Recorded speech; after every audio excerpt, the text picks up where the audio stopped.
Il y avait de l'amour dans l'air le jour de la Saint-Valentin, mais il y avait aussi quelques événements importants. Un haut responsable politique a parlé de la société secrète des Illuminati et l'entreprise BitConnect risque d'avoir de gros ennuis.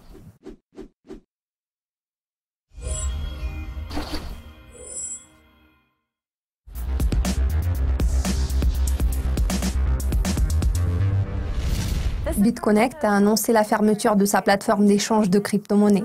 6 investisseurs se disent prêts à intenter une action en justice pour réclamer leur argent.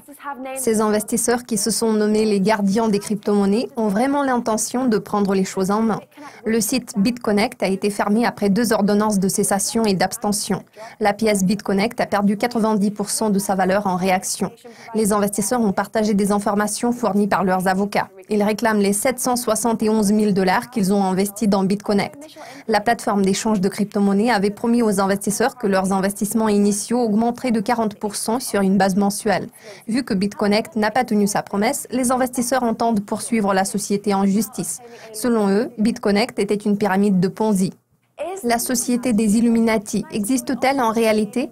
L'ancien ministre canadien de la Défense, âgé de 94 ans, a déclaré que les membres des Illuminati étaient bien réels et gouvernaient le monde en secret.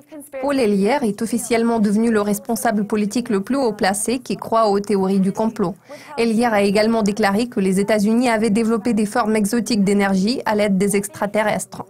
Il affirme qu'au lieu de tester ces nouvelles formes d'énergie, le gouvernement les garde secrètes pour tirer un maximum de profit des actifs énergétiques tels que le pétrole. La fête de la Saint-Valentin vient de passer et nous voudrions vous parler d'une histoire d'amour. Vu que le plus long poème d'amour du monde a été publié par un auteur slovaque, une petite ville de Slovaquie a décidé d'ouvrir une banque de l'amour. La banque a aménagé 100 000 coffres voués à recueillir des histoires d'amour des milliers de couples. La banque se trouve à l'intérieur d'un musée et elle est bien protégée, ce qui signifie que chaque coffre ne peut être ouvert que par le couple concerné. La chambre forte de la banque est située dans l'ancienne maison de la muse du poète à Banská Štiavnica en Slovaquie. Cela conclut cette revue de presse. Nous reviendrons la semaine prochaine, alors restez avec nous.